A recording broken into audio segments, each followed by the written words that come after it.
disciples' feet, he said to them, Amen, amen, I say to you, no slave is greater than his master, nor any messenger greater than the one who sent him. If you understand this, blessed are you if you do it. I am not speaking of all of you. I know those whom I have chosen, but so that the scripture might be fulfilled, the one who ate my food has raised his heels against me. From now on, I'm telling you before it happens, so that when it happens, you may believe that I am. Amen, amen, I say to you, whoever receives the one I sent, receives me. And whoever receives me, receives the one who sent me.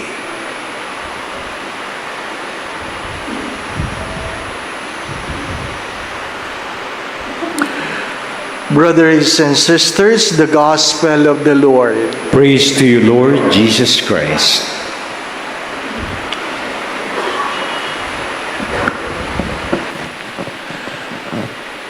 You have noticed perhaps the change of tone. Before, Jesus would always say, if you believe me, you believe the one who sent me. If you believe me, you believe the one who sent me.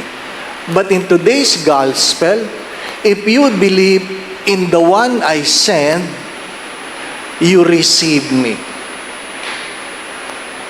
Look at the focus from the Father to the Son to the disciples. Let me repeat it.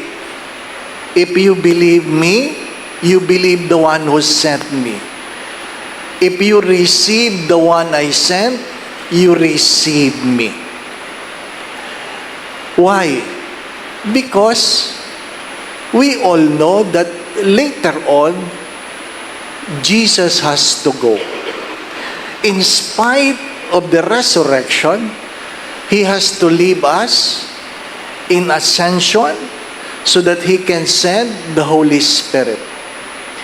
And through the Holy Spirit, He will send His disciples to us, among us, and it might be you being sent.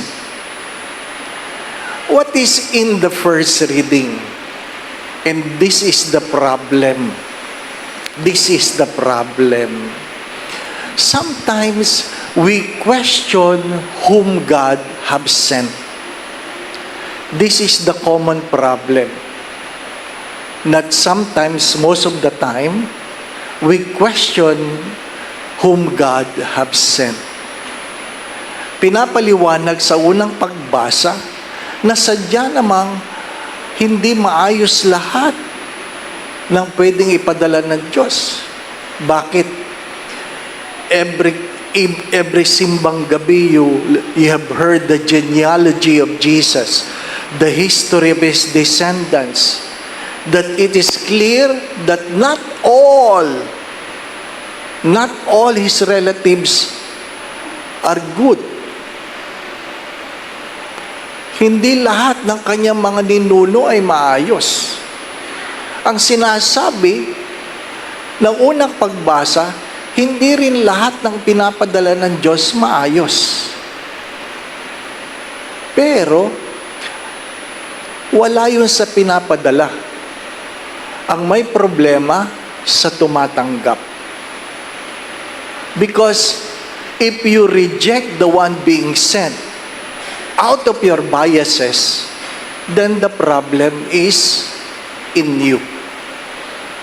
Mahirap yung namimili tayo kung sinong pinapadala ng Diyos. At kahit pagkamisan, tayo din. Ano po? Pag tayong pinapadala, ang tanong mo rin, bakit ako? Di ba ba? Bakit ako?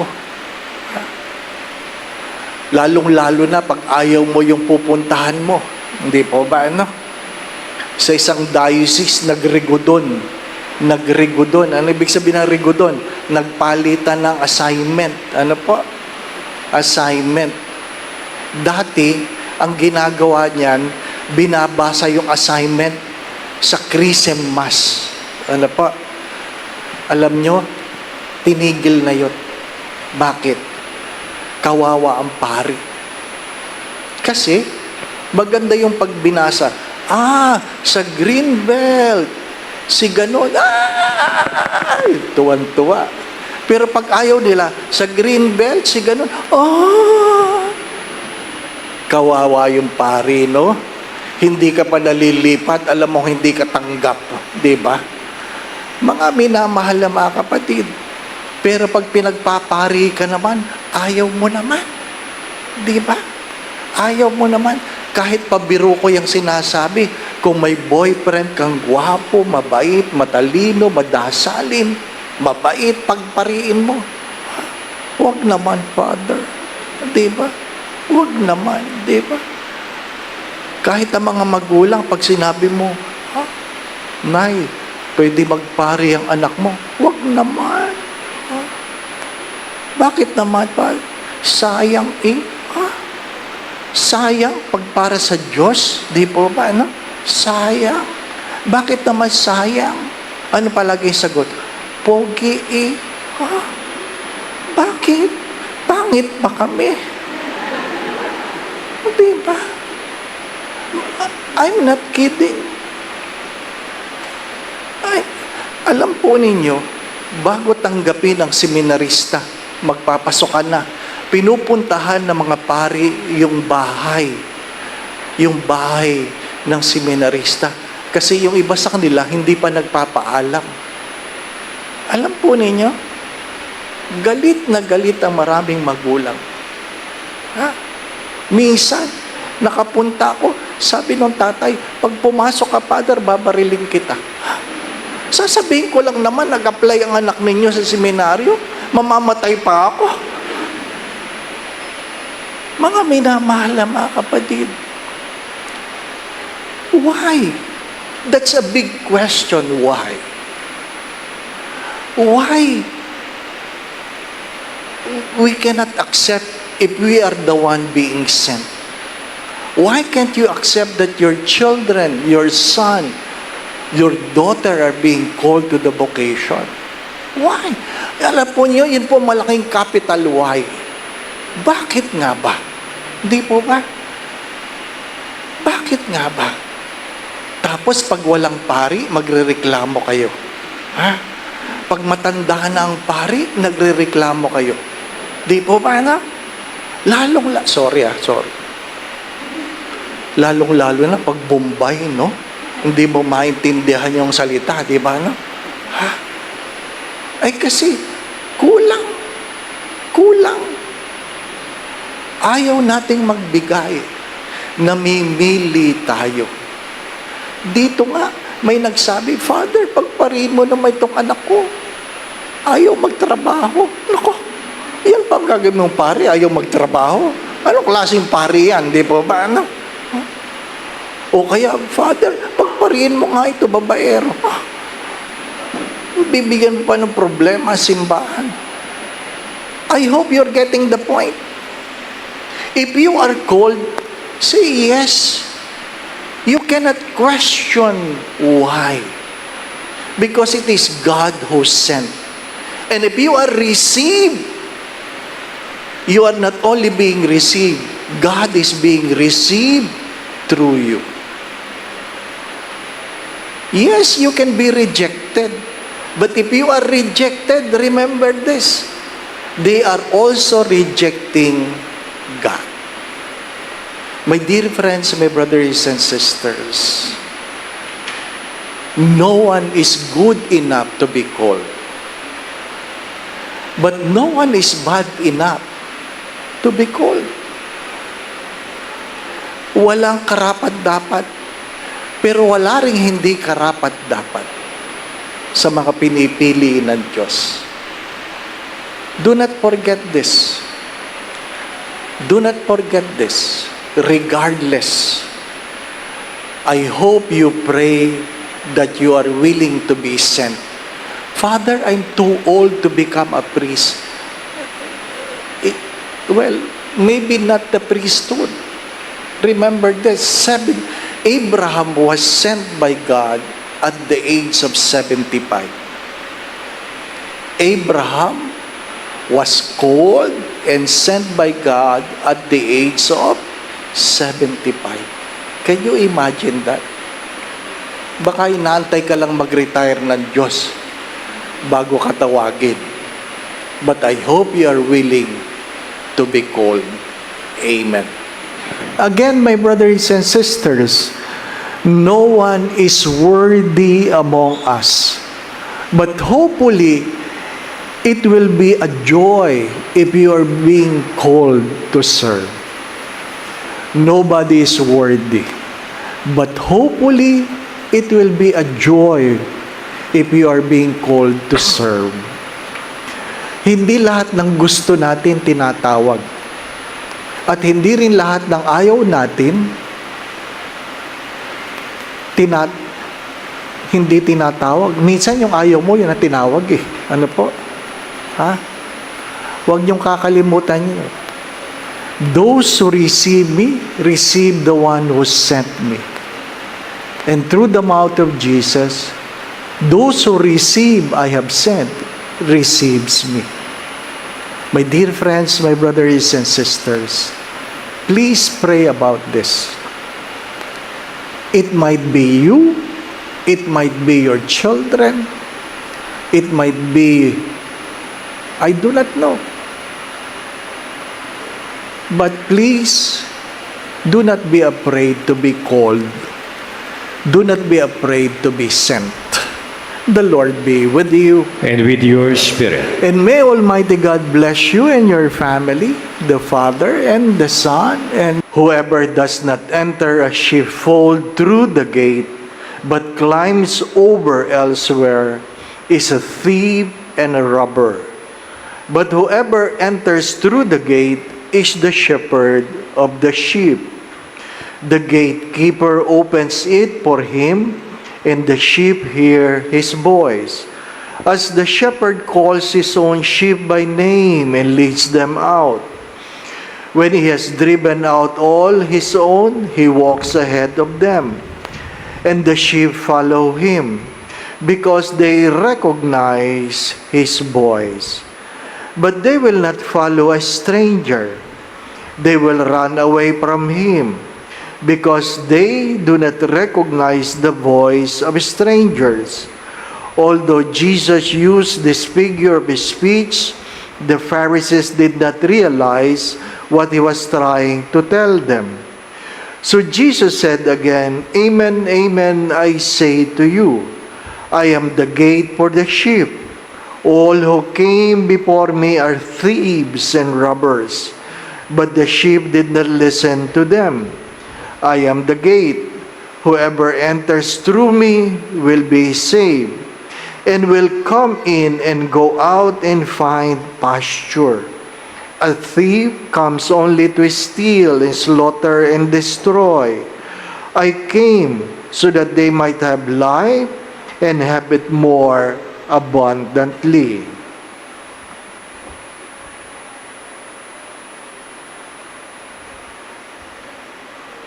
Brothers and sisters, the Gospel of the Lord. Praise to you, Lord Jesus Christ.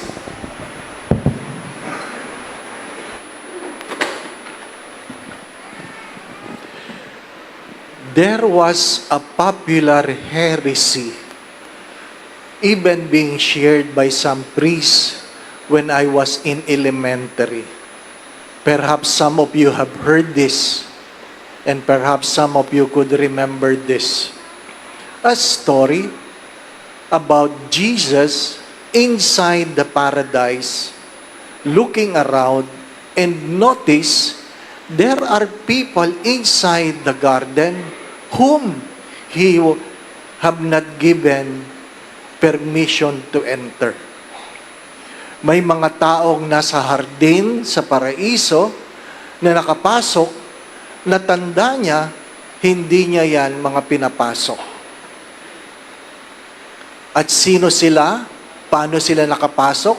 Ang kwento ay, pinapasok po sila ng mahal na birhen. Pinapasok sila ng mahal na birhen. I want you to understand that is heresy. That is not true. And it will never happen. Why? The only gate is Jesus. The only way is Jesus.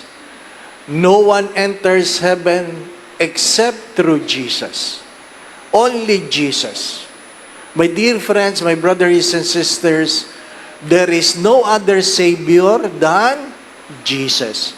Keep that in mind. Kahit magnobina kayo sa mahal na birhen, hindi siya magpapapasok sa inyo sa langit. Tanging si Jesus lamang. Only Jesus saves. Hello? Naintindihan po ba ninyo yan? Only Jesus saves. The only shepherd is Jesus. The only gate is Jesus. I am the way, the truth, and the life. No one comes to the Father except through me. Huwag niyong kakalimutan yun. No one comes to the Father except through me. Kahit meron kayong paboritong santo, yung santong yan, hindi yan kayo may ipapasok sa langit. Ano po? Tayo mga Pilipino, mahilig tayo sa padrino. Ano? Napakahilig natin. Sinong kilala mo? Ha? Sinong pwede nating kausapin para tayo pwedeng pumasok? Sa langit hindi pwede yun. Ano po? Walang lagayan doon. Ano po? Tandaan ninyo, walang corrupt doon. Ha? Walang fixer doon. Mahalagang mahalaga yun. The first reading reminds us that Jesus is Christ and Lord. That's very important. Christ means He is the only Messiah and Savior.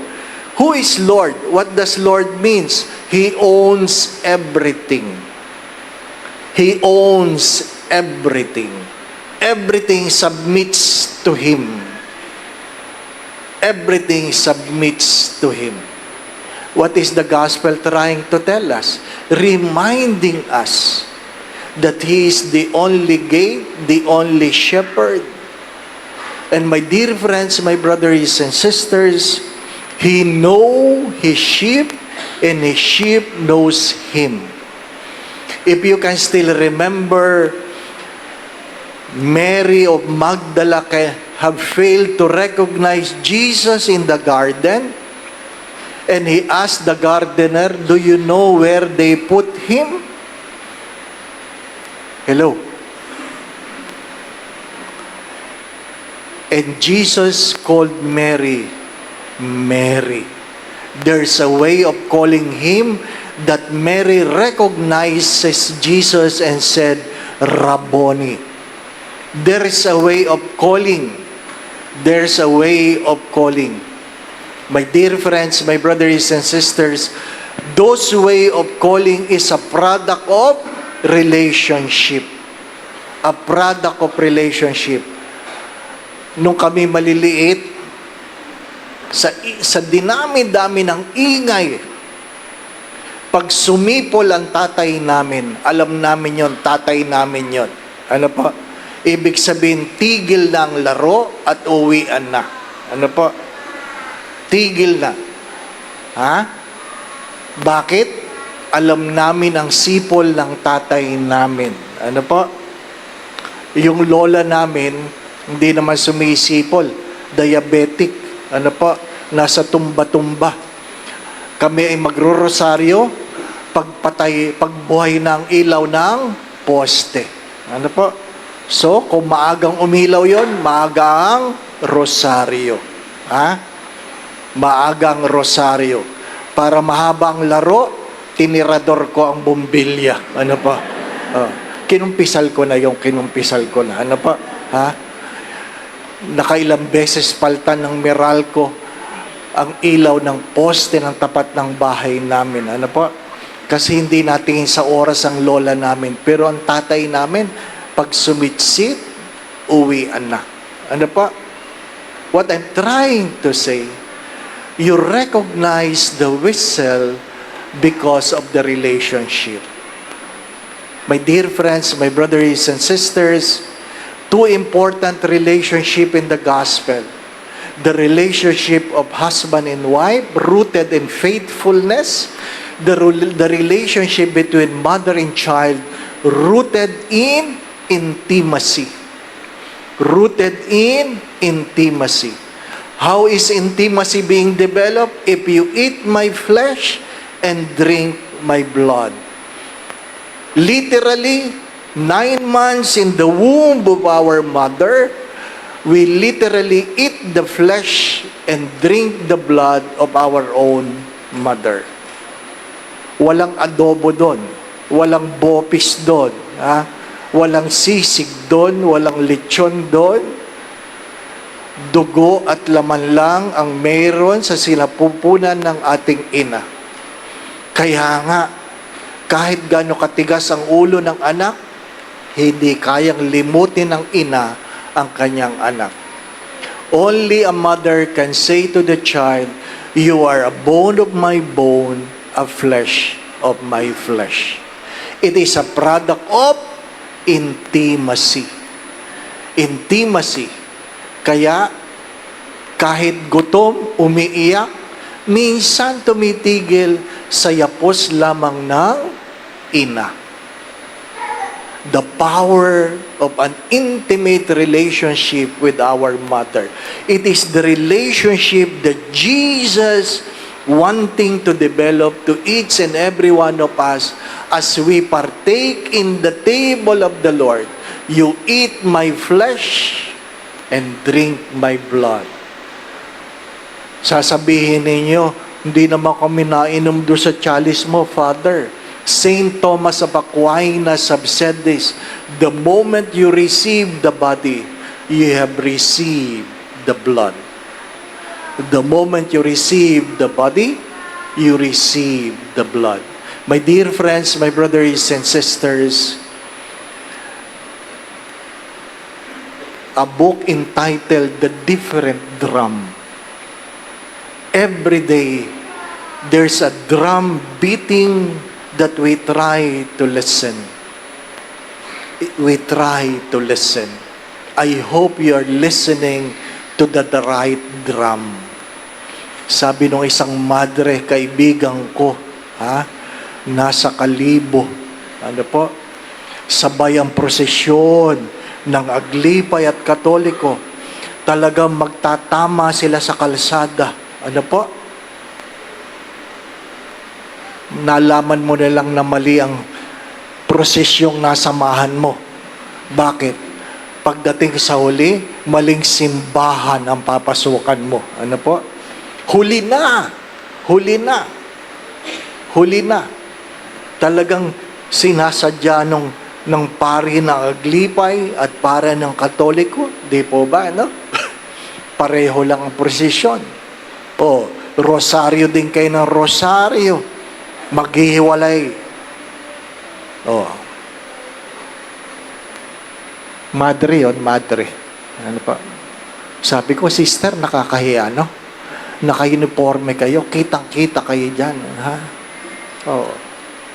Bakit? Kasi pagkamisan, hindi mulat ang ulirat. Hello? Minsan, hindi mulat ang ulirat. We are not aware of what is happening.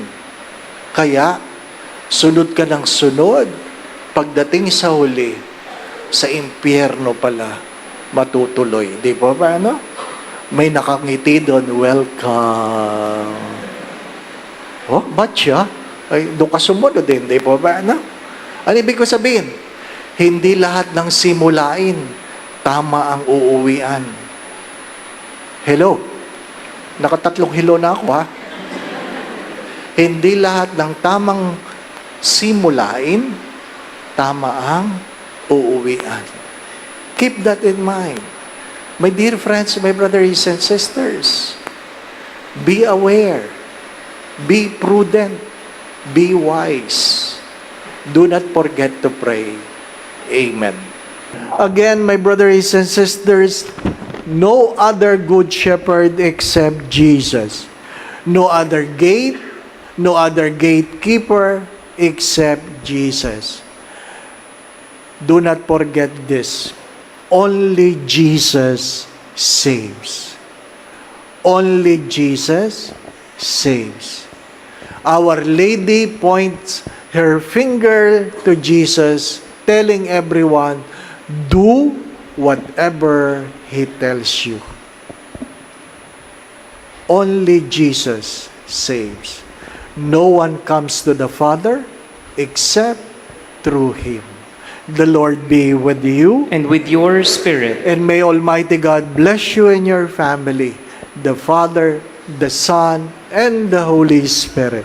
Amen. The Mass has been offered. The birthplace of Saint Anthony of Padua. If for those who have not yet visited the crypt, you just enter through the sacristy and there's a stairs going down. You know, this is a typical human reactions when you become popular. When Saint Anthony became a saint, Portugal began to claim him that he is from us. That's why they say he's Saint Anthony of Lisbon. Ganyan talaga pag sikat ka. Pero hindi ka kilala, wala. Nung naordinahan ako, nagsabing, kamag-anak tayo, Father. My dear friends, perhaps what we all know about Saint Anthony of Padua is that if you lose some items, you can ask for his intercession. But there are greater things Saint Anthony of Padua is popular of. He was known to preach over the fish. He preached the Word of God and the fish listens to him. Can you imagine? Saint Anthony of Padua is popularly known as a good preacher. That's why he is known with his golden tongue. Golden tongue. One of the many incorruptible parts of his body is his tongue. Hindi nabulok ang dila. Ano po? I'm sure yung mga chismoso, buhay pa lang nabubulok na ang dila. Ano po? Many times he raised dead to life, children. Another popular miracle is that he attached a leg that was severe, naputol yung paa, dinugsong niya uli. Ano pa? I guess you do not know it. And another one is a violent husband was converted by Saint Anthony of Padua through the intercession, through his intercession, through the appeal of the wife, and suddenly the husband become quiet and loving. So yung mga nambubugbog na asawa, ipagdasal nyo kay Saint Anthony of Padua. Ano po? Nakunin na. Kunin na.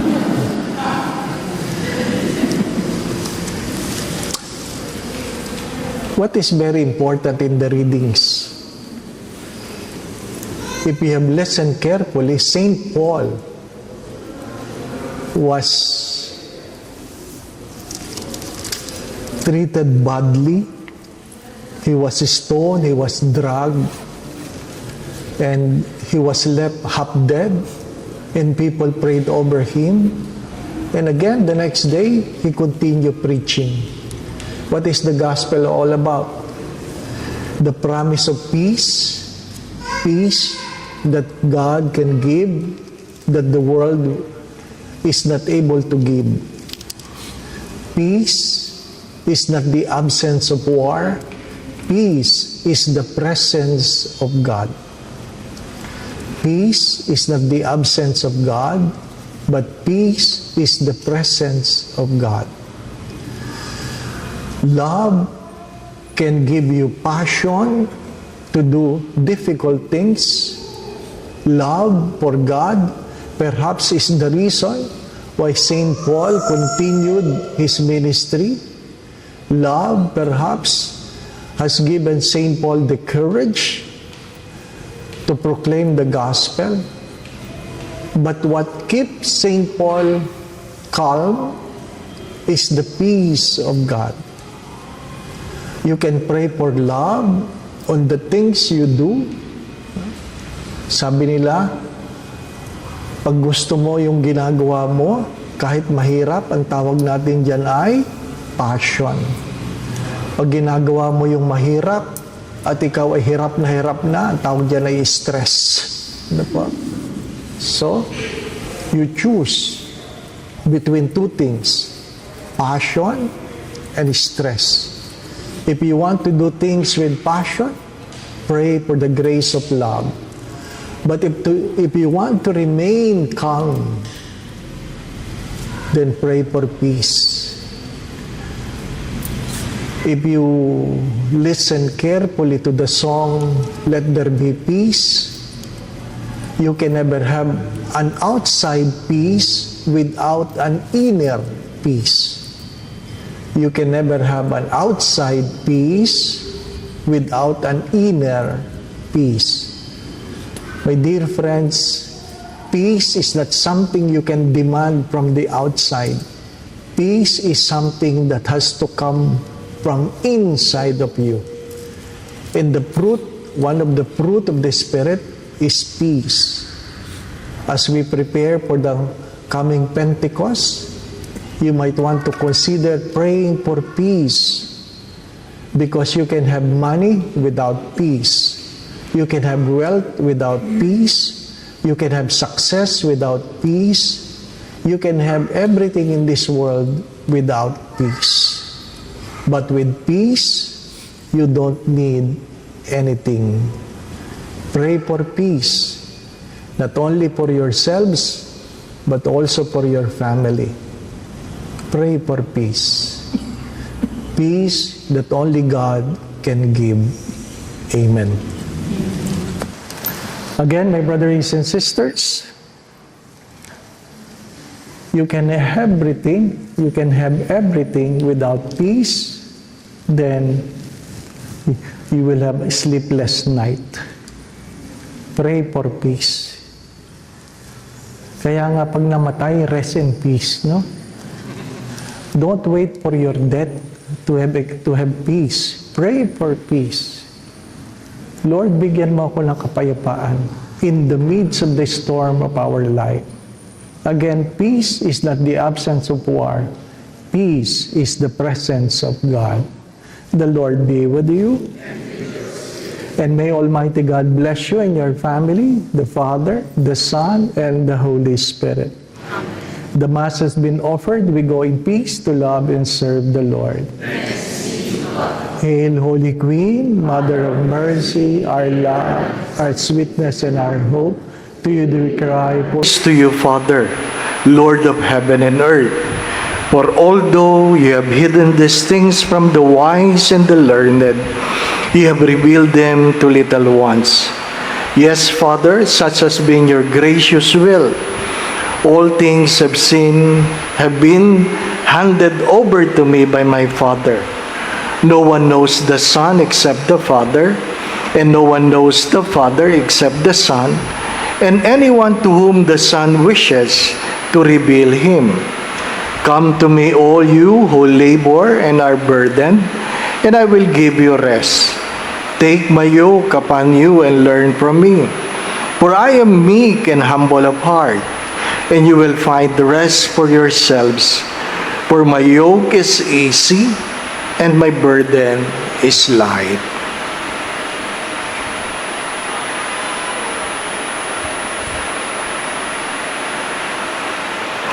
Brothers and sisters, the Gospel of the Lord. Praise to you, Lord Jesus Christ.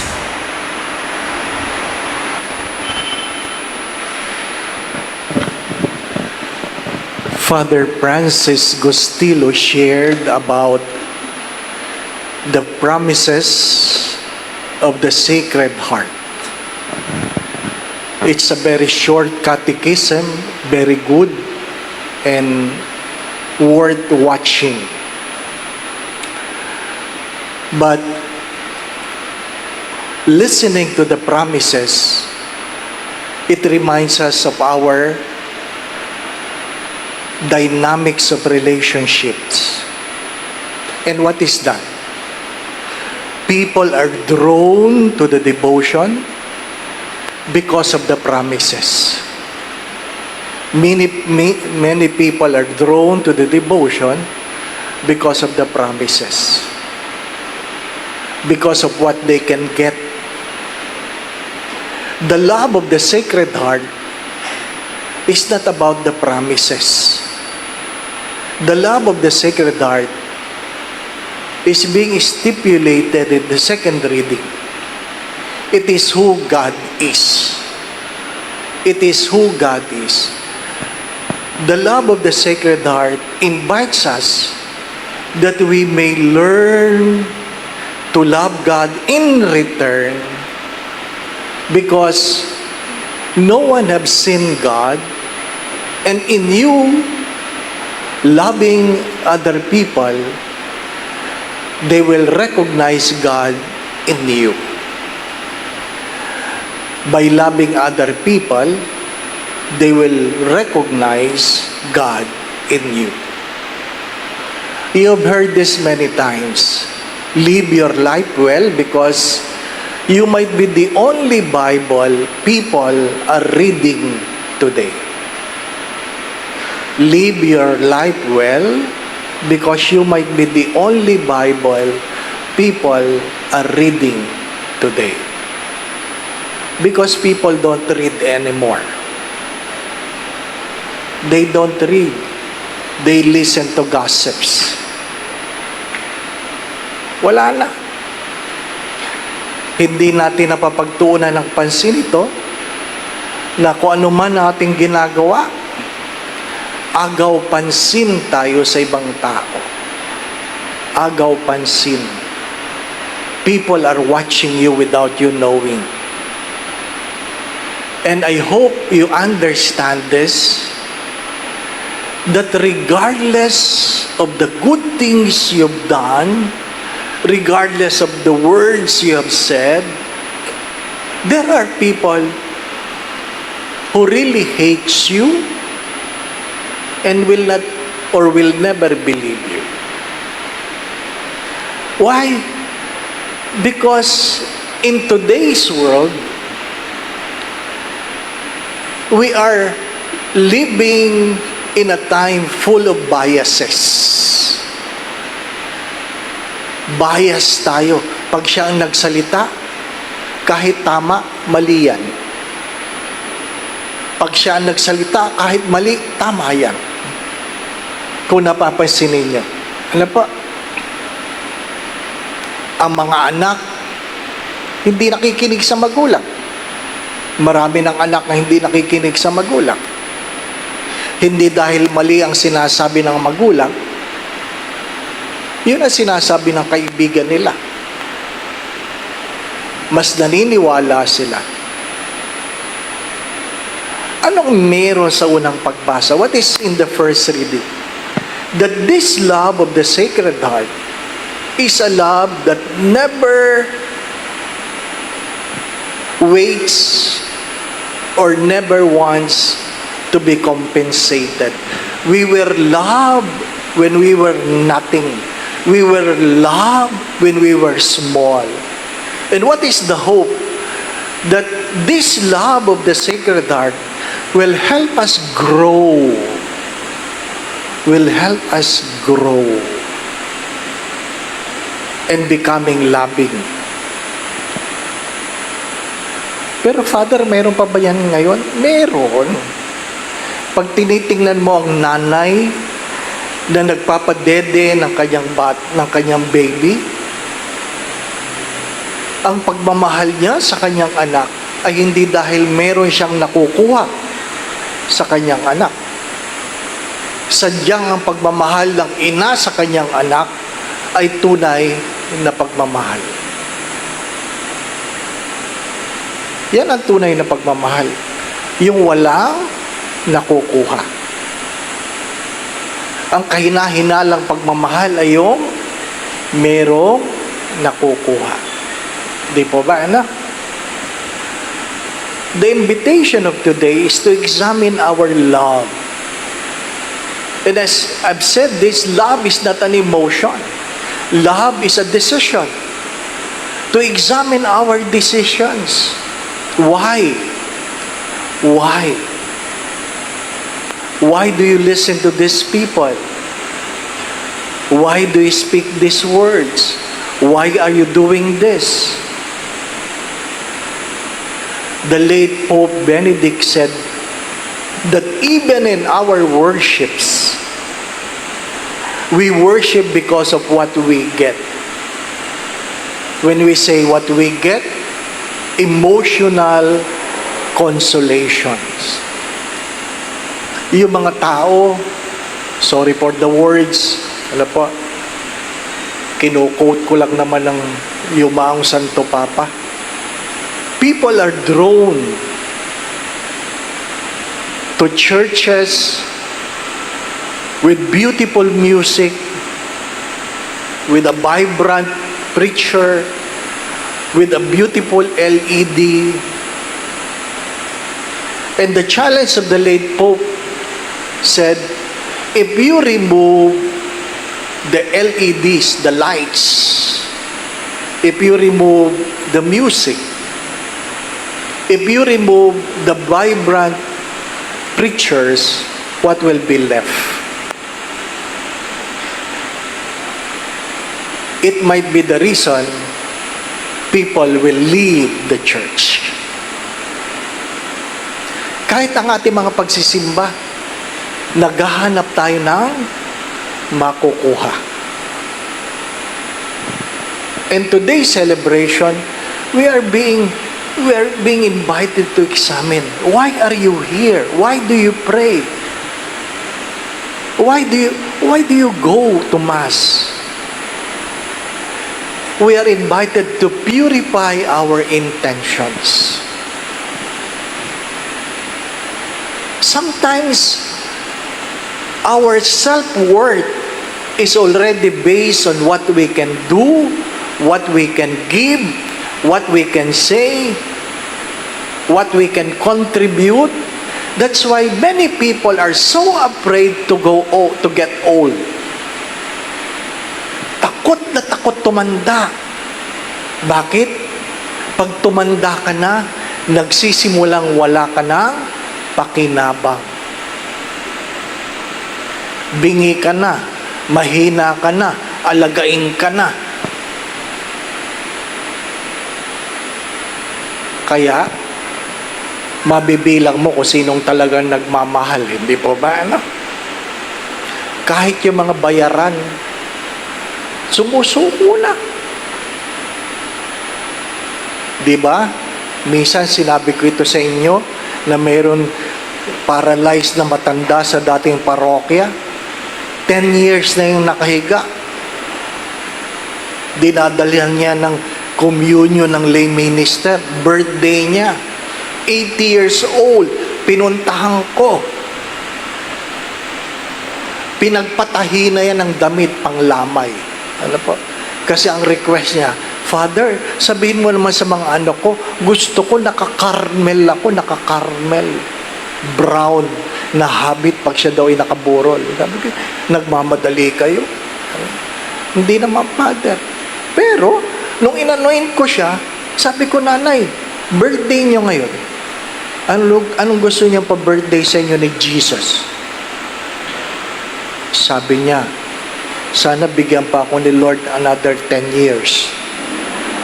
Nagpatahi ka na ng lamay, humihingi ka pa ng another 10 years. Ano po? 10 years na yung nakahiga. Sabi ko sa kanya, Nanay, hindi kayo napapagod humiga? Sabi niya, hindi naman. Okay lang ako. Sabi nung caregiver, di ko na kaya. Ano ibig ko sabihin? Kahit yung mga sumasahod, may hangganan. Di po ba, ano? Hindi lalo na yung matatanda sa pamilyang wala nang pakinabang. Naalala ko, nagkwento si Father Jerry Orbos, karanasan ko rin ito. Karanasan ko rin. Ha? Na dati, nag-apostolate ako sa Golden Acres. Ano pa? Sabi ng mga madre, kinukwento yung matanda na bagong dating. Sabi niya, ang swerte niyan, Father, ang swerte. Sabi ko, bakit naman? May nagmalasakit na dalhin yan dito. Tapos, dinadalaw siya palagi. Hindi katulad ng ibang mga pulubing na dampot lang. Hindi mo alam kung ano mangyayari. Lo and behold, after 1 month, nagsalita ang matanda, hindi po ako nadampot. Ang naghatid sa akin, mga kapatid ko, ayaw na po nila akong alagaan. Ayaw na po akong alagaan. Wala na pakinabang, di po ba, anak? Nangyayari na sa atin yan. Napanood nyo yan. Iniwan sa ilalim ng tulay. Nakita lang sa CCTV. Di po ba, anak? O di nahuli yung pamilya kung sino nag-iwan. Bakit iniwan? May sakit. Walang pakinabang. Ano po? Hindi ba nakakatakot? Di ba? When our self-worth is based on what we can do and what we can contribute. Love vanishes when we are unable to compensate what people have given us. And that is the irony. And today, as we celebrate the Sacred Heart, my dear friends, we are invited to imbibe this kind of love. A love who gives without waiting to be paid. Mananabi ako. Ano po? Yung mga mag-asawa. Ano po? Yung mag-asawa. Talaga bang nasabi mo sa asawa mo, hindi kita iiwanan? Hindi pa ba? Mangako kayo sa misang ito. Ano pa? Sabihin nyo sa asawa nyo. Ano pa? Promise, di kita iiwanan. Hindi kita pababayaan. Malaking bagay yun. Di po ba? Ano? Malaking bagay yun. Kaya ako po, touch ako sa kabarkada ko. Nakwento ko na ito na siyang naglilinis ng puwet ng kanyang misis. Siyang naglilinis ng puwet. Hindi niya pinapalinis sa nurse yung dumi ng kanyang misis. Bakit ko nalaman? Nakita ko. Nung i-anoint ko, pagpasok ko, nililinis niyang puwet. Oh, lumabas muna ako. Pagbalik ko, sabi niya, nangako ako, Father, na hanggang sa pagkakasakit, hindi ko iiwanan ang aking asawa. Ay, ang ganda. Di po ba, no? Sana ganon, di po ba, no? Ha? Hugasan niyo bang puwit ng asawa niyo? Buti na lang, wala akong asawa. Di po ba, no? Di ba?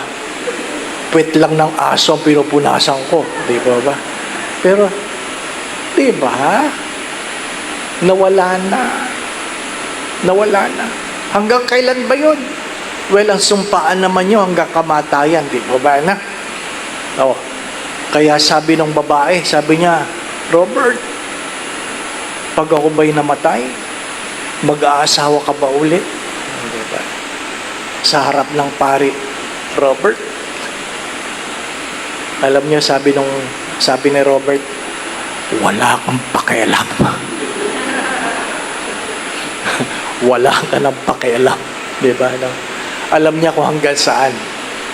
Pero hanggang ngayon, walang asawa. Ha? What I'm trying to say, love is not an emotion. It is a decision. Unless you're capable of deciding to act on your love, then your feelings are nothing. We are not loved by God because it feels good for Him. We are loved by God because of what He can see in us, that allowing us to be loved by Him from a small one, hopefully we become great and be able to love in return. Maybe the last question is, what prevent you from loving? What prevent you from loving in return? It's a good question. Amen. Few days ago, I met one of our benefactors, former. And I said, kumusta na po kayo? Sabi niya, pasensya ka na, hindi na ako nakakapagbigay sa seminaryo. Wala na akong trabaho. Hindi naman ako binibigyan ng mga anak ko. Sabi ko, okay lang po yun. Naibigay nyo na lahat. Sabi ko lang, to console the person. And suddenly, she stopped. And I felt she was very disappointed and sad. And I asked, bakit tita? Kailangan mo ba ng pera? Sabi niya, hindi. Pero ngayon ko lang nalaman na pag wala ka ng pera, pati ang sarili mong anak, nakakalimutan kang mahalin. Ano sasabihin niyo doon? Ano po?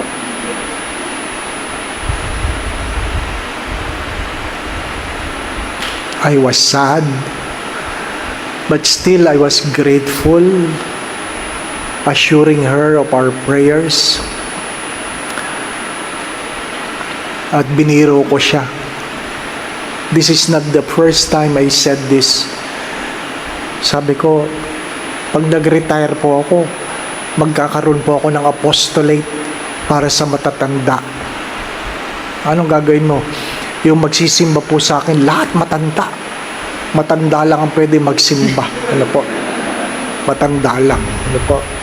Di lahat po tayo mabagal, lahat tayo kaya ang misa natin 3 oras. Ano po? Mabagal tayong lahat. Ano po? Only then natawa siya. Ano po? What I'm trying to say, my dear friends, my brothers and sisters, I guess we need to go back to the essence of love. Sometimes the youth forget this, that someday they will grow old. Ito nakakalimutan ng maraming kabataan ngayon, na pagdating ng araw, sila'y tatanda rin. At ang kawalan nila ng pagkalinga sa matatanda, mararanasan nila yan. Sapagkat kung anong iyong tinanim, yan ang iyong aanihin. Continue to love,